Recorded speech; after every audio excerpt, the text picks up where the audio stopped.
Good morning students, स्वागत है आपका एनसीईआरटी क्लासेस में। आज हम पढ़ेंगे क्लास 10 के एनसीईआरटी मैथ्स का चैप्टर 6 त्रिभुज। आइए देखते हैं प्रश्नावली 6.1। ठीक है, तो जैसा कि इसमें पहला क्वेश्चन दिखाया गया है प्रश्नावली 6.1 का, सभी वृत्त डैश होते हैं सर्वांगसम या समरूप। ठीक है, तो 9th में हमने पढ़ी थी सर्वांगसमता। ठीक है, तो सबसे पहले हम जान लेते हैं कि सर्वांगसमता और समरूपता होती क्या है। ठीक है दोस्तों, तो सर्वांगसमता ये होती है कि आकार भी समान हो और आकृति भी समान हो, मतलब उसकी जो है साइज और शेप दोनों कैसे हो, समान हो।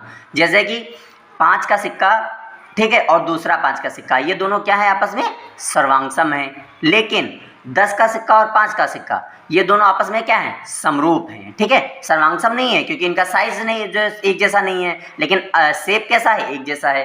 तो ये समरूप तो हैं लेकिन सर्वांगसम नहीं है। मेरे कहने का मतलब आप समझ गए होंगे। ठीक है दोस्तों, कहने का मतलब ये है कि जैसे एक हम वृत्त ये खींच लेते हैं, ठीक है दोस्तों, और दूसरा वृत्त हमने ये खींच लिया, लेकिन साइज समान नहीं है, तो ये दो समरूप हो सकते हैं, समरूप हो सकते हैं, किंतु सर्वांगसम नहीं, सर्वांगसम ये नहीं हो सकते। क्यों नहीं हो सकते? क्योंकि इन दोनों की क्या नहीं बराबर है, त्रिज्याएं नहीं बराबर हैं। ठीक है, मान लीजिए इसकी त्रिज्या 2 है लेकिन इसकी त्रिज्या 1 ही है। ठीक है, तो इस वजह से नहीं है। तो सर्वांगसमता क्या होती है, जहाँ पर साइज और शेप दोनों क्या हो, समान हो। किंतु समरूपता में हमें सिर्फ क्या देखना है, शेप देखना है कि उसका जो है आकार एक जैसा हो, साइज समान हो या ना हो। ठीक है दोस्तों, तो अब जैसे कि पहला क्वेश्चन पे आते हैं, सभी वृत्त डैश होते हैं। अब सभी वृत्त होते हैं, उनका आकार तो एक ही जैसा होगा, उनका शेप तो हमेशा ऐसे गोल बनेगा। ठीक है, अब आकार हम इसमें त्रिज्या हमें देखनी नहीं है। ठीक है, तो ये सभी वृत्त क्या होंगे, समरूप होंगे, सभी वृत्त समरूप होते हैं।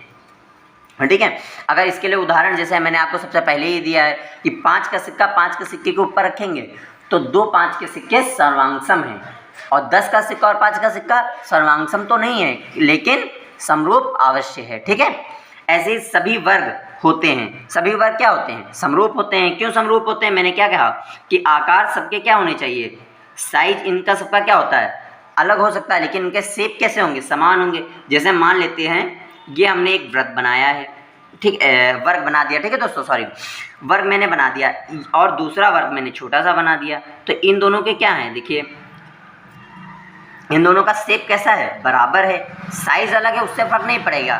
तो अगर इन दोनों के ये दो वृत्त हैं, ठीक है दोस्तों, तो इसका शेप क्या है, छोटा है, ठीक है, और इसका शेप क्या है, बड़ा है।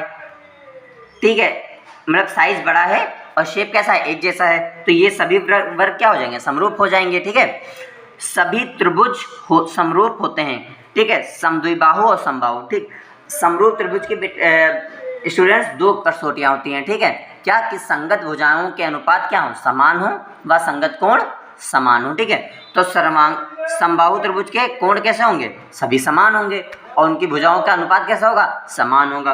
तो सभी समरूप कैसे, सभी समबाहु त्रिभुज क्या होंगे, सभी समबाहु त्रिभुज समरूप होंगे। ठीक होते हैं यदि उनके संगत कोण बराबर हों तथा उनके संगत भुजाएं समानुपाती हों। उनकी संगत भुजाएं कैसी हों, समानुपाती हों। ठीक है, जैसे दोस्तों मैंने कहा कि संगत कोण कैसे होने चाहिए, बराबर होने चाहिए, और भुजाओं के अनुपात कैसा हो जाए, समान अनुपात होना चाहिए, मतलब समानुपाती होनी चाहिए। ठीक है, अब अगला क्वेश्चन देखते हैं। अगला क्वेश्चन क्या है, निम्नलिखित युग्मों के 2 भिन्न भिन्न उदाहरण दीजिए। निम्नलिखित युग्मों के हमने 2 उदाहरण देने हैं। समरूप आकृतियां देनी है, कोई बात कुछ भी बना देंगे। समरूप आकृतियां क्या हैं, जैसे ये 2 वृत्त मैंने बना दी, ये दोनों क्या हैं, समरूप हैं, साइज इनका अलग अलग है लेकिन शेप कैसा है, एक जैसा है। ऐसे 2 वृत्त बना दीजिए, मान लीजिए आप बड़े, एक बड़ा बना दिया, एक हमने छोटा बना दिया। ठीक है, ये 2 कैसी आकृतियां हैं, समरूप आकृतियां हैं। ठीक है दोस्तों, ऐसी आकृतियां जो समरूप नहीं है कुछ भी बना देंगे। हमने क्या बनाया, एक वृत्त बना दिया और इसके साथ में हमने चलिए एक वर्ग बना दिया।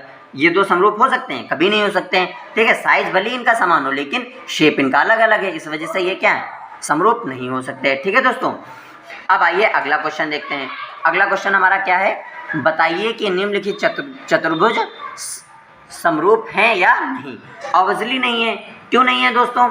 इनके देखिए इस भुजा और इस भुजा का अनुपात तो समान है, 1.5 है, ये 3 है, 1/2 का अनुपात है, इसमें भी 1/2 का अनुपात है, इसमें भी 1/2 का अनुपात है और इसमें भी 1/2 का अनुपात है। यानी भुजाएं तो समानुपातिक हैं, किंतु दूसरी कंडीशन फॉलो नहीं हो रही। और दूसरी हमारी कंडीशन क्या थी? जो कोण होते हैं वो भी कैसे होने चाहिए? समान होने चाहिए। और इसके एंगल कैसे हैं? अलग अलग हैं, भिन्न भिन्न है, इसलिए ये समरूप नहीं है। ठीक है दोस्तों।